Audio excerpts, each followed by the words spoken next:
7 hal yang perlu Anda ketahui tentang Talmud. Di Cina dan Korea Selatan, sejak beberapa tahun terakhir terjadi demam Talmud. Talmud dibaca oleh pebisnis agar sukses, ibu rumah tangga untuk pengasuhan anak, dan dijadikan sumber filosofi hidup.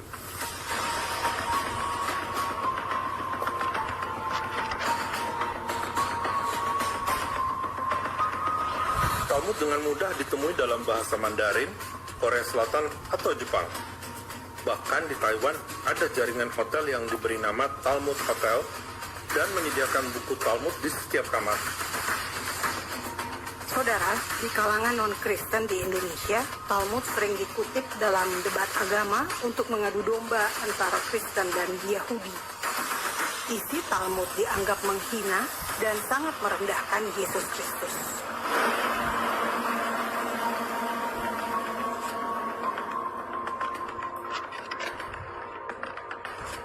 Mari kita kupas soal Talmud. 1. Apa itu Talmud? Fakta Israel bertanya kepada pemeluk Yudaisme saat Fakta Israel ke sinagoga di Kamboja. Talmud adalah kompilasi dari hukum Taurat lisan. Dalam Talmud terdiri dari Mishnah atau tradisi Yahudi, Gemara atau komentar para rabi, Midras atau kisah Yahudi, dan Tosefta atau interpretasi para rabi murid dari Rabbi Shlomo ben Ishak atau dikenal singkatan Rashi. 2 macam Talmud. Ada 2 macam Talmud, Yerusalem Talmud atau disebut juga Talmud Palestina yang ditulis tahun 350 Masehi di Israel, dan Talmud Babilonia yang ditulis tahun 500 Masehi di Babilonia. Kedua macam Talmud ini ditulis dalam bahasa Aramaik. Saat ini ada 2 macam cetakan Talmud, yakni Soncino dan Vilna. 3. Isi Talmud. Pada dasarnya Talmud berisikan pemikiran dan pendapat para rabi.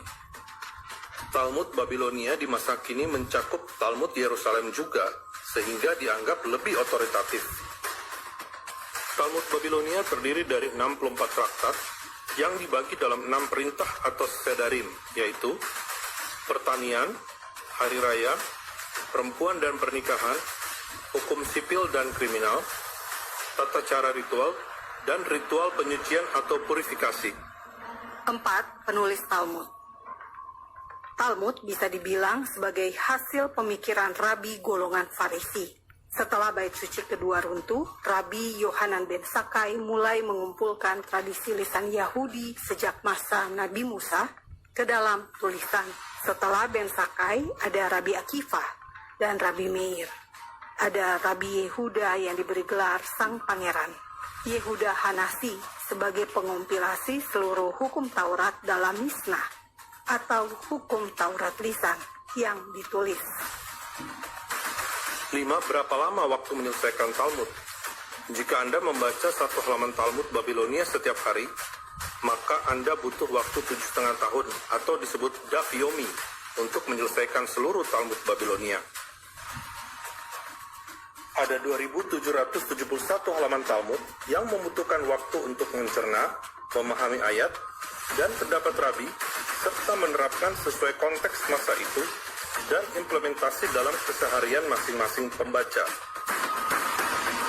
6. Sium Hasas, merayakan selesainya pembacaan Talmud. Penganut Yahudi akan merayakan selesainya pembacaan Talmud setiap 7,5 tahun bersama-sama. Perayaan akan dilakukan di stadion atau ruang konferensi besar. Setelah selesai membaca Talmud, orang Yahudi akan mengulangi lagi dari halaman pertama.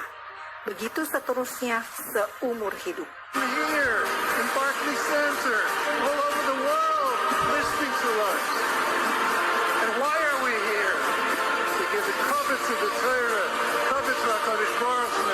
You made an enormous Kiddush Hashem.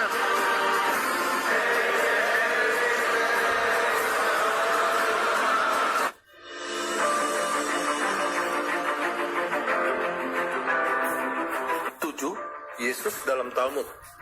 Yesus juga disebut dalam Talmud dan sering sekali digunakan oleh non-Kristen untuk menghina Yesus.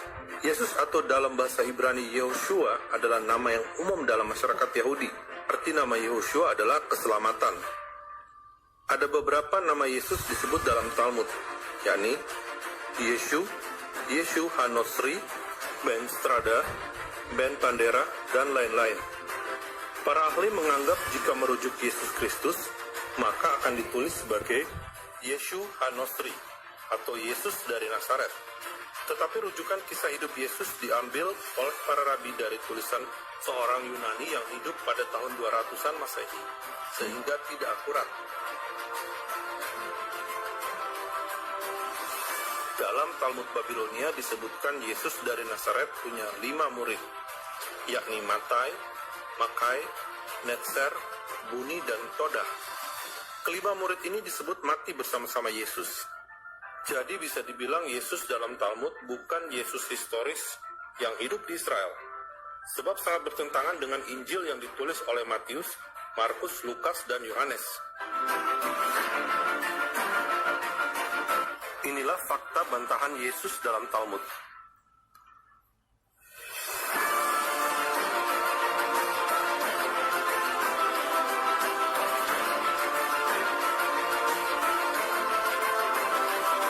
Simak pernyataan Dr. Michael Brown, seorang Yahudi yang menjadi Kristen berikut ini.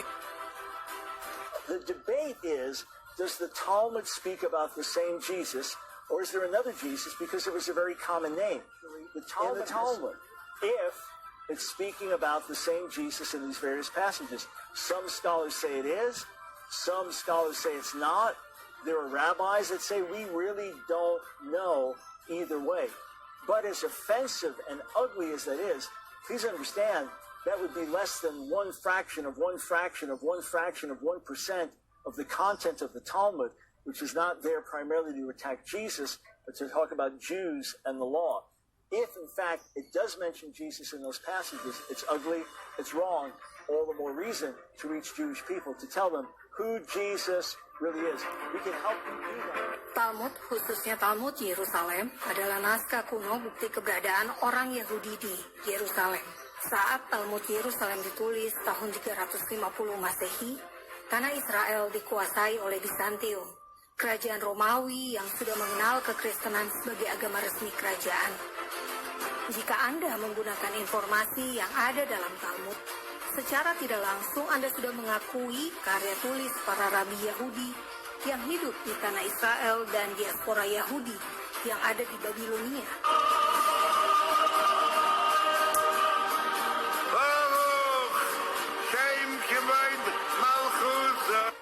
Pemeluk Kristen pun tidak perlu terganggu dengan Talmud, sebab keilahian Yesus tidak bisa diubah oleh tulisan manusia, termasuk para rabi sekalipun. Ikuti terus informasi edukatif tentang Israel, Yahudi, dan Holocaust bersama faktaisrael.com. Salam damai dari Fakta Israel.